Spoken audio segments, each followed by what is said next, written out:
são virtudes, Vitor Sales? E já aproveitando para casar com seus livros. Virtudes são forças do caráter que permitem que nós realizemos o bem. Tudo que a gente faz bem, que cumpre a nossa função, realiza o nosso papel, é virtude. E virtude está em qualquer comportamento. Se você acorda no horário, você tem a virtude da pontualidade. Se você come o equilibrado, nem menos nem mais, você tem a virtude da temperança.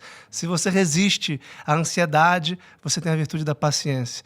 Se você toma uma decisão certa, naquele momento, com aquela pessoa, naquele local, naquele dia, você foi prudente. Se você paga as suas dívidas e honra a sua palavra, você foi justo. E assim por diante. Então, as virtudes são o que consubstanciam o nosso caráter, o bom caráter. E vocês não falaram diretamente sobre as virtudes, mas recentemente meu querido amigo Sidney Silveira esteve aqui falando sobre os pecados capitais. Tanto quanto há os pecados ou os vícios capitais, há as virtudes opostas. Ou você, no fundo, é vicioso ou pecador, ou você é virtuoso. Todos nós somos um pouco dos dois, né, em determinados aspectos. Então, a nossa vida moral é a vida de luta contra os defeitos, contra os pecados, contra os vícios, conquistando as virtudes. E foi isso que eu tentei fazer, principalmente nos meus livros de virtudes. O primeiro foi Virtudes no Cotidiano. Deixa eu mostrar aqui para o pessoal, ó. Muito bem. O primeiro livro está aparecendo aqui, Virtudes no Cotidiano. Pode falar, pode falar. E o segundo foi a continuação, No Caminho das Virtudes. Esse aqui, ó. Que vieram exatamente do meu trabalho digital no Instagram, das lives que eu fazia. Né? Quando o meu querido amigo Ítalo Marcilli sugeriu que eu começasse a fazer lives diárias, eu lhe perguntei sobre que tema. Ele falou, sem tema.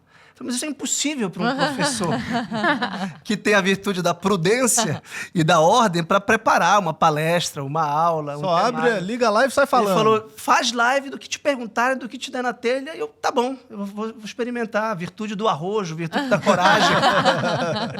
Do improviso. Do improviso, da espontaneidade. Acabei de lembrar, neste seu livro aqui, eu falei que eu tenho este livro, eu só não tenho este. Você define... E eu até circulei isso no meu livro, como a capacidade para o bem. Eu me lembro de ter retirado essa frase e ter usado uma vez, numa determinada circunstância. Eu achei essa definição tão boa, é simples e excelente. Simples, né? É de Aristóteles, de Tomás de Aquino. Na verdade, eu quis frisar virtudes no cotidiano, porque, embora seja um tema filosófico e teológico, e mesmo psicológico, todos nós que aprendemos o vocabulário das virtudes podemos descrever as situações correntes a partir delas. E eu tentei simplesmente conceituá-las e, principalmente, aplicá-las por um exame de consciência. Então, aqui, nos 2 livros, há mais de 50 exames de consciência. O exame de consciência é uma musculação da nossa moralidade. Tem pessoas que são franzinas, fracas, cujos músculos vão embotando e vão ficando... Sabe aquelas pessoas doentes que vão ficando incapazes de andar, por exemplo, porque não tem mais músculo na perna? Da mesma forma, a nossa consciência tem uma musculatura, uma ossatura moral, que é quando ela se põe a si mesma em xeque. Quando ela se pergunta, mas o que eu fiz foi errado? Eu menti? Eu me atrasei, eu ignorei, eu não respondi uma mensagem de um amigo, eu fui indelicado, eu fui grosseiro, eu fui estúpido. Quando a gente tem a consciência moral rígida, no bom sentido, não é rigorismo, não é rigidez neurótica, a gente procura consertar. É isso. E as pessoas estão descobrindo esse tema muito, eu acho que a Laís vai falar disso, ela vai falar disso, na educação dos filhos. Sim. Porque é isso que a gente faz com os filhos. Os filhos têm que comer. Mas não pode comer muito, nem comer algodão doce na hora do almoço. Que virtude é essa? É da temperança. Excelente. Às vezes a temperança vai ser simplesmente comer. Às vezes a temperança vai ser comer menos. Às vezes a temperança vai ser acordar. Às vezes a temperança vai ser dormir. Todo mundo precisa regular o sono.